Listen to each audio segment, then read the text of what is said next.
നമ്മളൊക്കെ മനുഷ്യരാണല്ലോ, മലക്കുകളോ നബിമാരോ അല്ല. അപ്പോൾ സ്വാഭാവികമായും ഹറാമുകൾ, അരുതായ്മകൾ വരാൻ സാധ്യത കൂടുതലാണ്.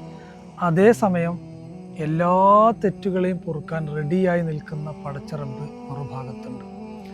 ഇത്രയും സുതാര്യമായ ഒരു സിസ്റ്റത്തെ നമ്മളായിട്ട് തകർക്കുന്ന രണ്ട് സാഹചര്യങ്ങളുണ്ട്. ആരും കാണാതെ നമ്മളൊരു തെറ്റ് ചെയ്യും.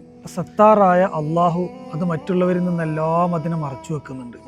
പക്ഷേ അന്നു തന്നെ നമ്മൾ വാട്സപ്പ് സ്റ്റാറ്റസായും സോഷ്യൽ മീഡിയയിൽ റീലായും സ്റ്റോറിയായും മാലോകരെ മുഴുവൻ കാണിക്കുന്ന ഒരു സ്വഭാവം നമ്മൾ കണ്ടുവരുന്നുണ്ട്. ഹറാമ് എന്ന് പറഞ്ഞാൽ കള്ളുകുടിയും വ്യഭിചാരം മാത്രമല്ലല്ലോ, നമ്മുടെ ഔറത്ത് വെളിവാക്കൽ പോലും ഹറാമാണ്.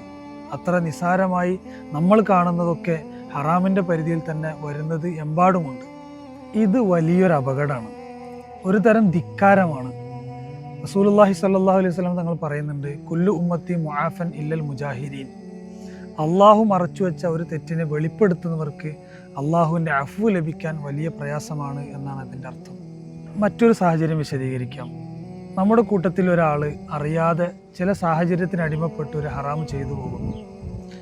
അത് ചിലപ്പോൾ വിഷ്വലായി നമ്മുടെ കയ്യിലേക്ക് എത്തുന്നു. ചെയ്തതിൻ്റെ വലിയ ഖേദവും വിഷമമൊക്കെ അയാൾക്ക് ഉണ്ടാവുകയും അയാൾ തൗബ ചെയ്ത് അള്ളാഹുലേക്ക് മടങ്ങുകയും ചെയ്തിട്ടുണ്ടാവും. പക്ഷെ ഇനിയാണ് കളി മാറുന്നത്. നമ്മളതെല്ലാം ഏറ്റെടുത്ത് ലോകത്തേക്ക് മുഴുവനും ഇതിനെ പ്രചരിപ്പിക്കുന്ന സാഹചര്യം നമ്മൾ കണ്ടുവരാറുണ്ട്. ഇതിലൂടെ എന്ത് നന്മയാണ് നമ്മൾ ഉദ്ദേശിക്കുന്നത്?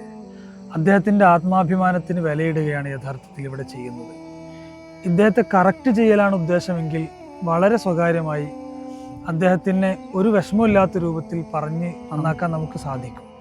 ഒരു പക്ഷേ ആജീവനാന്ത തെറ്റുകാരനായി അദ്ദേഹം മാറിയാൽ അതിൻ്റെ ഉത്തരവാദിത്വം ഇത് പോസ്റ്റ് ചെയ്തവർക്കും ഷെയർ ചെയ്തവർക്കും ഉണ്ട് എന്ന് നമ്മളാരും മറന്നു പോകരുത്.